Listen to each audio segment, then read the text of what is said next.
pada tahun 2021 sampai dengan 2026 ini, yang pertama adalah bangkit dari pandemi COVID-19, kemudian yang kedua adalah untuk pendapatan daerah dan pembiayaan pembangunan, untuk program ketiga adalah pendidikan dan kesehatan, program keempat adalah pariwisata dan industri kreatif, program kelima adalah tata ruang dan infrastruktur, program keenam investasi kebudayaan, program ketujuh kepemudaan dan kesetaraan gender, dan program yang kedelapan adalah kerjasama Solo Raya. Nah, kita kembali ke permasalahan yang aktual, di 4 permasalahan, yaitu stunting, kemiskinan, permukiman kumuh, dan digitalisasi ekonomi. Keempat permasalahan ini tentu tidak lepas dari isu strategis rencana pembangunan jangka menengah daerah, kemudian misi yang ada di dalam RPJMD, dan program-program prioritas wali kota yang tadi sudah saya sampaikan. Kita mulai dengan stunting ya, yang pertama. Jadi stunting di Kota Surakarta ini, adik-adik bisa lihat di diagram sebelah kiri ini adalah prevalensi stunting. Stunting itu pengertiannya adalah pendek dan sangat pendek pada balita. Jadi sejak tahun 2015, kita data 2015 sampai dengan 2021 ini kita pernah prevalensinya mencapai 5,65 yang tertinggi, kemudian menurun dan ini meningkat lagi di tahun 2021 ini mencapai 1,96%.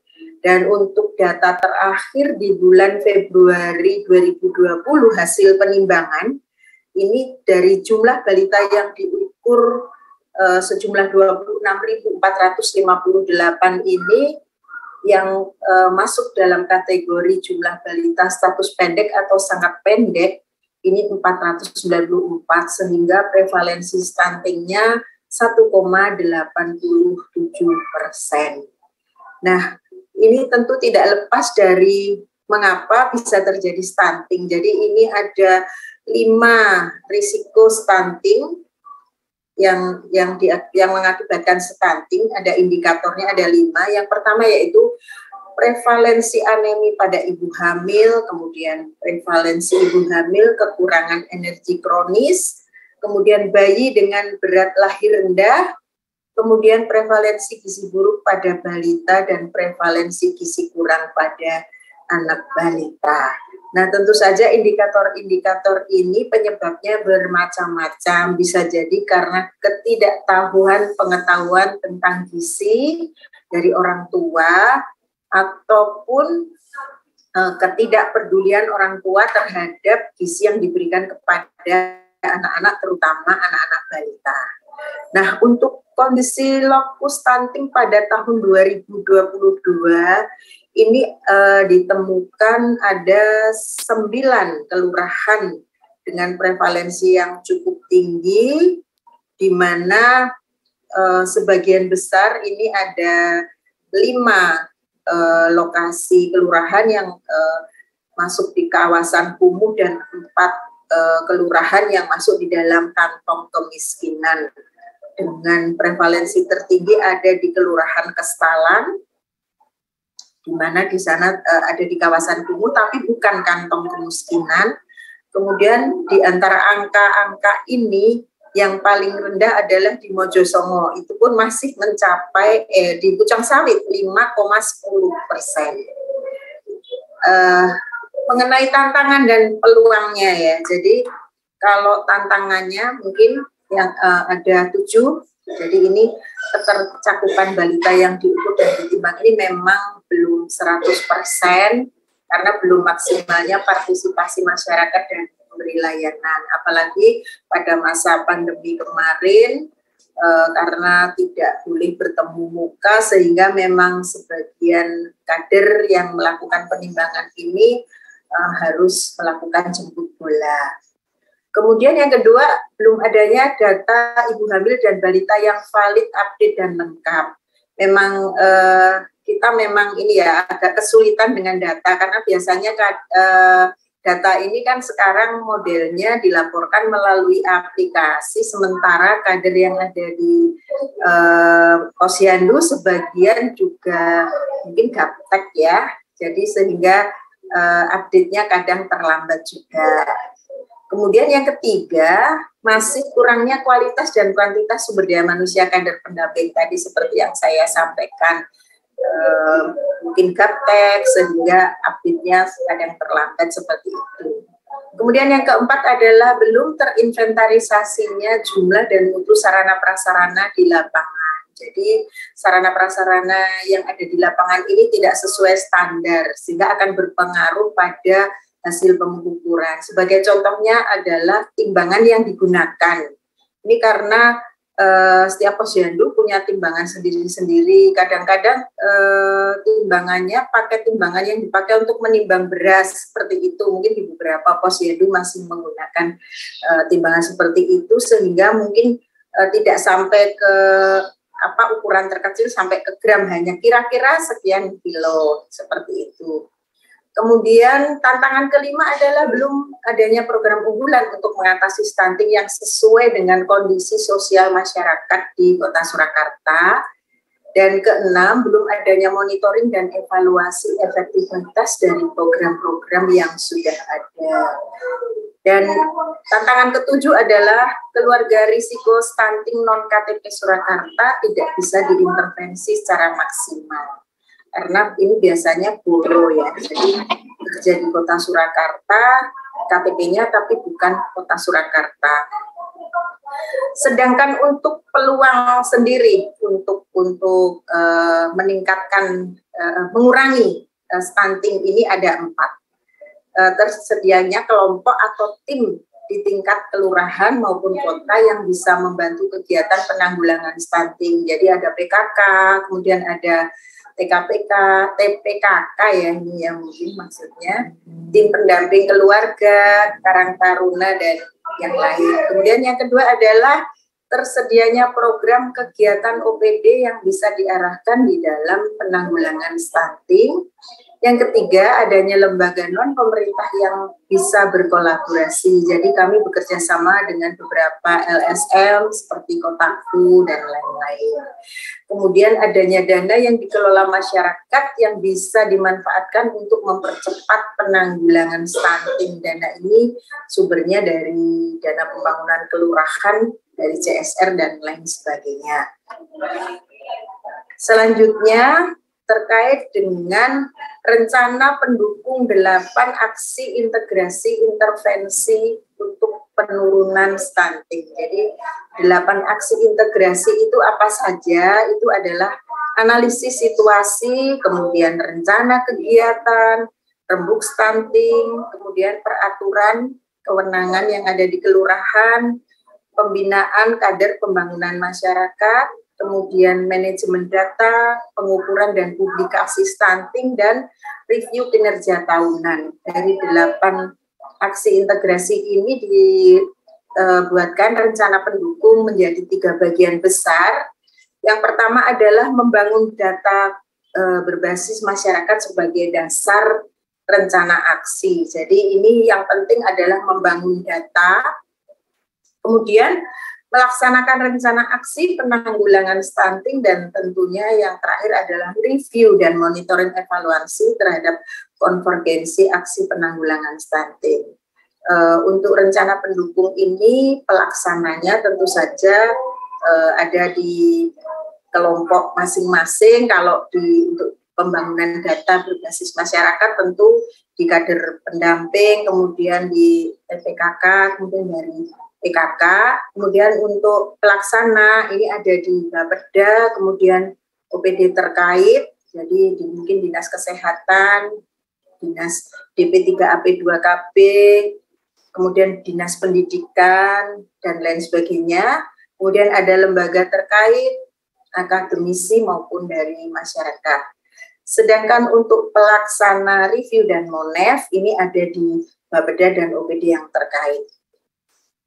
Untuk outputnya sendiri, untuk pembangunan data berbasis masyarakat sebagai dasar rencana aksi ini, ada data terpilah yang meliputi calon pengantin, ibu hamil, balita, kondisi keluarga dan lingkungan keluarga. Sedangkan untuk output pelaksanaan rencana aksi penanggulangan stunting ini outputnya adalah tersusunnya rencana aksi penanggulangan stunting yang memuat analisis situasi, strategi penanggulangan stunting maupun pelaksanaan dan penetapan target.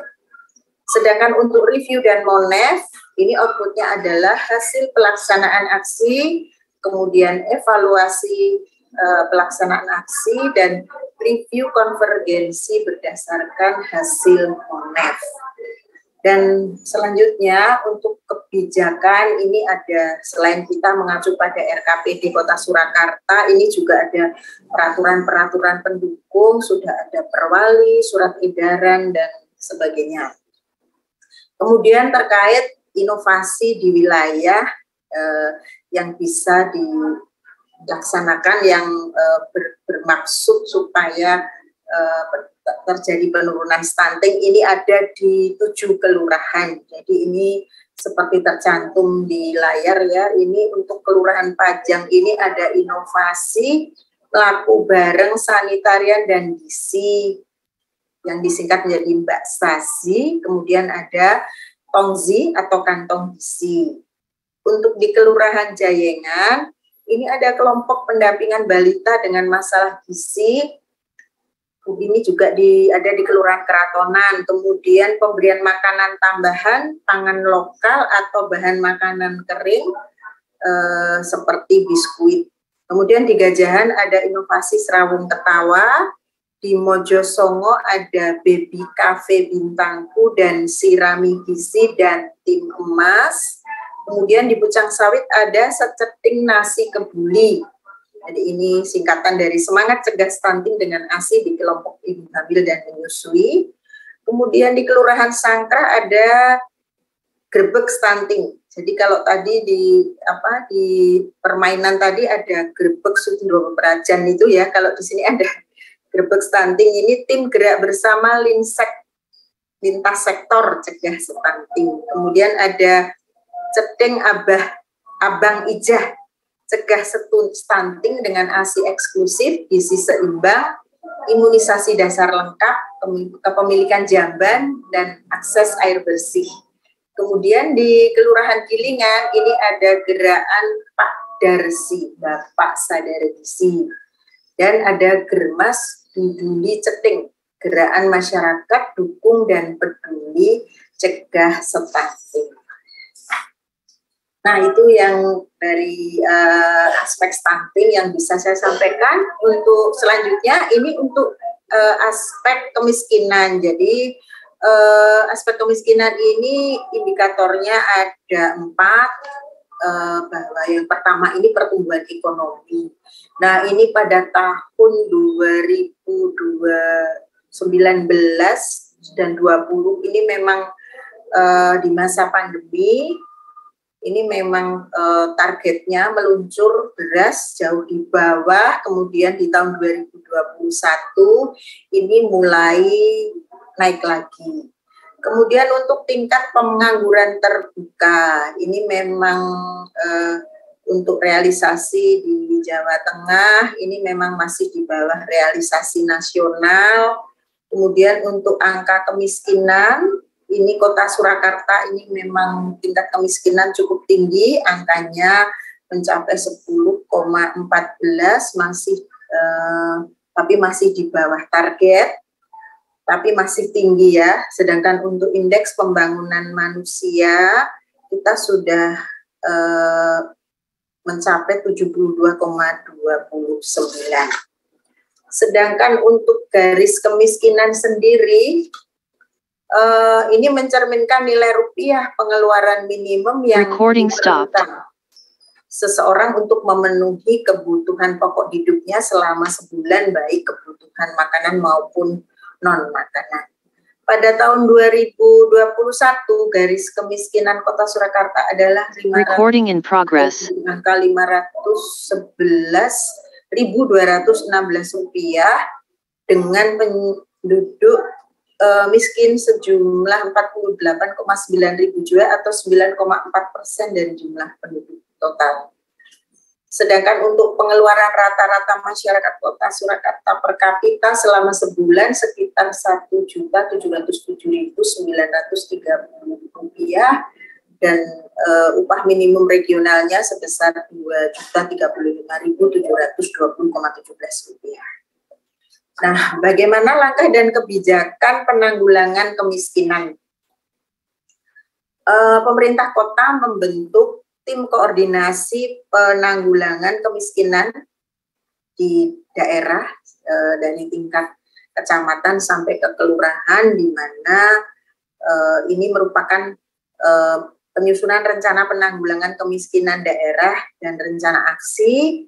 Kemudian tugasnya juga mengkoordinasi pelaksanaan program bidang penanggulangan kemiskinan, kemudian melakukan fasilitasi pengembangan kemitraan bidang penanggulangan kemiskinan, kemudian melakukan pemantauan pelaksanaan penanggulangan kemiskinan, pengelolaan pengaduan masyarakat terkait penanggulangan kemiskinan, dan pelaksanaan fungsi lain yang diberikan oleh wali kota.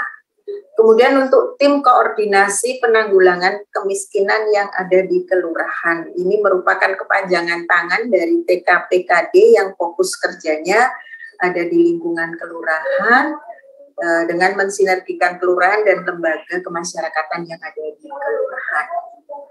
Kemudian ada RW modeling atau RW prioritas. Ini merupakan strategi percepatan penanggulangan kemiskinan dengan memfokuskan kegiatan di setiap RW yang merupakan kantong kemiskinan terbesar di tiap kelurahan. Dan pemerintah kota juga punya aplikasi sistem informasi penanggulangan kemiskinan yang disebut e-SIP, di mana database yang dihasilkan sistem informasi penanggulangan kemiskinan ini ditetapkan sebagai data kemiskinan Kota Surakarta dengan keputusan wali kota. Dan data kemiskinan dalam e-SIP ini memilah penduduk miskin dalam beberapa prioritas dan selalu update setiap bulan. Dan tentunya catatannya yang ber-KTP Solo. Mohon maaf, Bu Dani. Ya? Sebelumnya untuk waktunya tersisa 5-10 menit lagi. Oh baik, saya cepatkan aja ya. Ini tentu kemudian ada updating data, kemudian bagaimana strategi untuk menanggulangi kemiskinan, ini melalui bantuan sosial, pelatihan maupun pengelolaan data. Lanjut ya, untuk kawasan kumuh. Jadi ini untuk kawasan kumuh ini, luasan yang ada ini ada di 8 kawasan, totalnya adalah 135,971 hektar, di mana kemudian dilakukan penataan kawasan kumuh. Nah, ini penataan kawasan kumuh ini merata di seluruh wilayah Kota Surakarta. Dalam rangka penataan kawasan kumuh ini juga banyak strategi yang dilakukan, termasuk kerjasama lintas sektor. Kemudian kegiatan penanganan kawasan kumuh sendiri juga dilakukan sejak tahun 2020 sampai dengan tahun ini, dan ini masih akan berlanjut sampai tahun 2026. Nah, salah satu contoh hasil penataan kawasan kumuh adalah di Kelurahan Mojo. Kemudian ini masih di Kelurahan Mojo juga. Jadi penataannya meliputi beberapa tahap, perumahan, jalan, drainasi, sanitasi, dan air minum. Lanjut ya, mungkin hanya gambar-gambar. Nah, ini yang terakhir untuk digitalisasi ekonomi. Terkait dengan digitalisasi ekonomi, ini ada dasarnya. Jadi dasar hukumnya adalah elektronifikasi 9 pajak daerah, ini menurut Perwali nomor 17 tahun 2017. Kemudian lanjutnya ini ada potensi, ada tantangan juga yang dihadapi dari informasi data, infrastruktur, implementasi, koordinasi, dan ketentuan. Kemudian sektor potensial implementasinya ini salah satunya melalui QRIS. di enam sektor di pajak daerah, rumah sakit puskesmas, lokasi wisata, pertunjukan museum, transportasi, BUMD dan BUMDes, dan pasar tradisional serta sentra kuliner.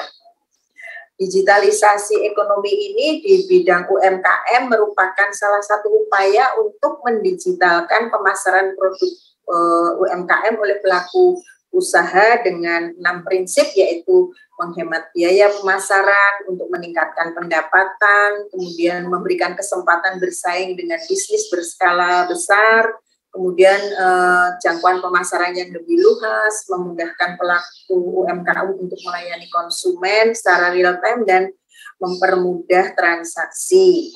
Untuk strategi pemasaran produk UMKM sendiri dilakukan melalui marketplace dan sosial media, kemudian Google Business Tools dan jasa transportasi.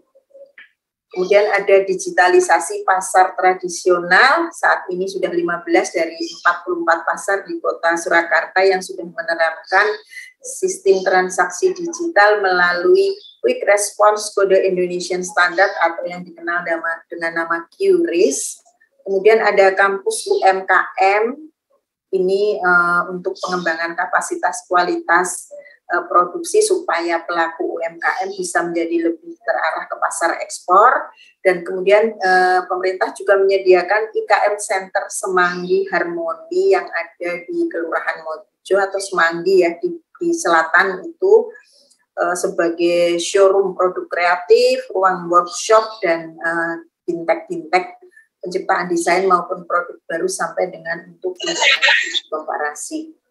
Selanjutnya untuk digitalisasi ekonomi ini juga ada ruang kolaborasi heterospace.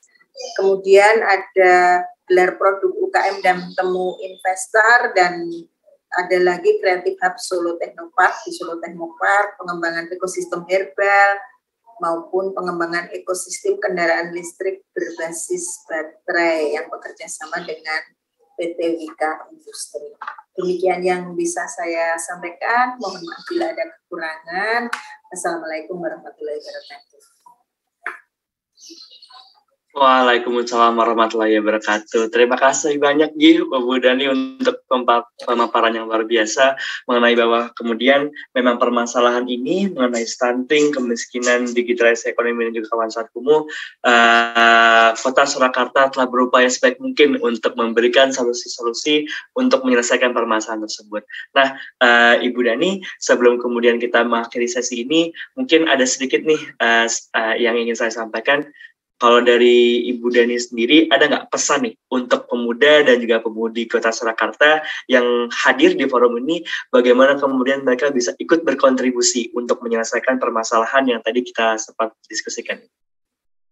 Nah, kalau untuk pemuda-pemudi ini terkait dengan stunting ya. Stunting ini kan terkait dengan reproduksi. Nah, ini kalian generasi muda ini nantilah yang akan menjadi penerus generasi-generasi yang saat ini, sehingga mungkin adik-adik mahasiswa ini mungkin bisa, tadi sudah saya sampaikan beberapa indikator penyebab stunting. Nah, mungkin lewat adik-adik ini mungkin bisa disampaikan kepada teman-teman supaya bagaimana nanti kalian kan pasti semuanya akan membentuk satu keluarga, direncanakan dengan baik, termasuk salah satunya bagaimana mencegah stunting. Nah, ini mungkin dimulai dari anak-anak muda. Nah, untuk permasalahan isu yang lain, untuk kemiskinan. Nah, ini kemiskinan ini kan penyebabnya macam-macam ya.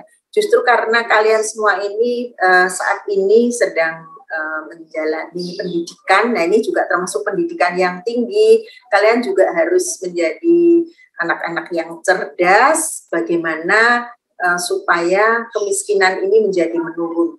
Tentu saja dengan pendidikan yang tinggi mestinya kalian bisa mendapatkan pekerjaan, meskipun pekerjaan itu mungkin bukan hanya bekerja di pemerintah atau swasta, tapi mungkin malah menciptakan pekerjaan baru yang bisa meningkatkan pendapatan baik bagi diri sendiri maupun mungkin bagi masyarakat sekitar, sehingga bisa mengentaskan kemiskinan yang ada di wilayahnya. Dan kemudian untuk permukiman kumuh ini tidak lepas dari sanitasi kondisi lingkungan. Nah, ini tugas teman-teman kaum muda untuk memelihara lingkungan, supaya lingkungan itu menjadi sehat, menjadi contoh ya, karena seperti contohnya saja yang paling mudah membuang sampah. Kadang-kadang masih ada, misalnya berjalan gitu, makan bekas makannya tidak karena nggak ada tempat sampah, udah dibuang sembarangan. Nah itu kan adik-adik bisa memberikan contoh. Kalau misalnya tidak ada tempat sampah, ya udah sampahnya dibawa dulu, nanti sampai bila menemukan tempat sampah dibuang pada tempatnya. Itu salah satu contoh supaya kawasan itu tidak menjadi kumuh oleh sampah. Termasuk untuk drainase ya. Drainase ini kan biasanya mengapa terjadi banjir? Ternyata kan karena banyak tumpuan sampah. Nah ini mungkin adik-adik bisa mensosialisasikan supaya menjaga lingkungan agar sehat dan bersih. Dan untuk digitalisasi ekonomi, saya rasa ini adik-adik mahasiswa ini mungkin ada yang mulai startup jadi pengusaha, entah jualan makanan atau baju atau apa. Saya lihat ini banyak anak-anak muda yang mulai jualan online ya. Jadi ini luar biasa. Mudah-mudahan jualan nggak harus punya toko ya sekarang ya. Tokonya toko maya. Jadi saya juga seneng kalau lihat seperti contoh di ini ya, Shopee, Tokopedia, apapun yang saya cari itu ada tanpa saya harus keluar rumah. Nah itu enaknya zaman sekarang. Saya kira ke depan ini mestinya dengan anak-anak muda zaman sekarang ini kan banyak inovasi. Nah ini mungkin empat kebijakan, 4 isu yang tadi saya sampaikan. Ini mungkin ada usulan atau saran dari kalian, apa kira-kira selain yang sudah direncanakan oleh pemerintah daerah untuk menanggulangi 4 isu ini tadi. Barangkali adik-adik bisa memberikan masukan. Mungkin itu yang saya harapkan. Demikian Mas Ihsan. Baik, terima kasih banyak, sungguh luar biasa ya dari Bu Dani terkait dengan pesan-pesannya untuk kita para pemuda dan pemudi Kota Surakarta untuk membangun Kota Surakarta yang baik. Baik, sudah sampailah kita kepada akhir sesi. Kepada Ibu Dani terima kasih banyak. Ini ada sedikit penyerahan kenang-kenangan Ibu dari kami selaku panitia Forum Muda Surakarta.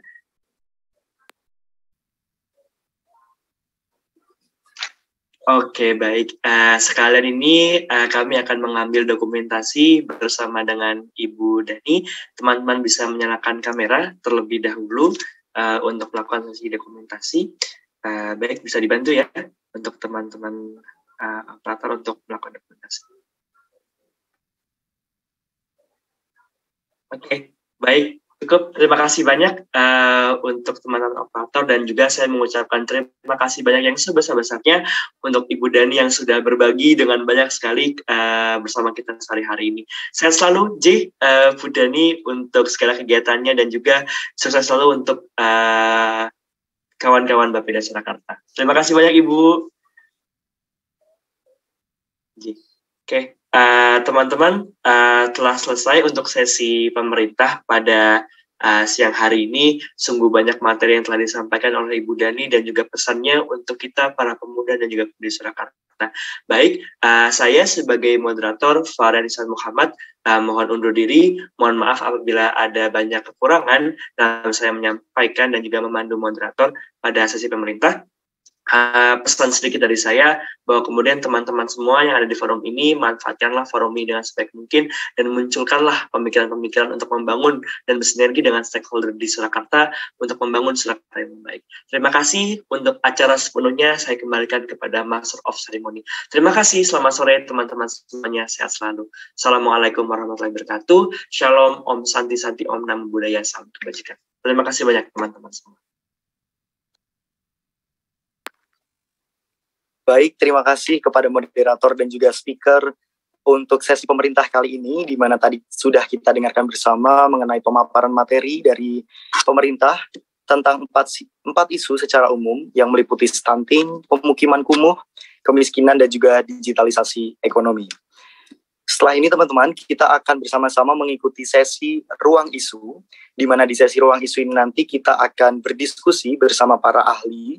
Oleh karena itu, kami mohon kepada seluruh delegasi maupun peserta Forum Muda Surakarta agar dapat masuk ke breakout room yang sudah sesuai dengan pilihan teman-teman masing-masing ketika mendaftar. Dan di sini saya akan membacakan mengenai daftar ruang isu yang nanti akan teman-teman ikuti, di mana nanti di isu kemiskinan akan ada speaker yaitu Ibu Sumilir Wijayanti SSTP MSI selaku sekretaris dari Badan Perencanaan Pembangunan Daerah. Kemudian moderatornya adalah Shirley Adelia, President of Girl Up to UNS. Selanjutnya untuk di isu stunting ada Dr. Ardi Santoso SPA MKes selaku dokter anak atau konten kreator, dan akan dipandu oleh moderator yakni Muhammad Muklis Cahyadi selaku Duta Genre Surakarta tahun 2021. Kemudian di ruang isu digitalisasi ekonomi bersama dengan Bapak Ahmad Aditya selaku Direktur Solo Technopark, dan akan dipandu oleh moderator yakni Dian Citra Putri selaku mahasiswa berprestasi 2 Manajemen FEB UNS tahun 2021. Dan ruang isu yang terakhir yakni mengenai pemukiman kumuh akan dipimpin oleh Bapak Raden Krisna Trihadi Permana STMSCME PhD selaku dosen perencanaan wilayah kota UNS, dan akan dipandu oleh moderator yakni Saudari Cinta Amaliatu Zakia Putri selaku wakil ketua dari HMPWK. Oke, teman-teman, sekali lagi kami ingatkan agar segera untuk masuk ke dalam breakout room sesuai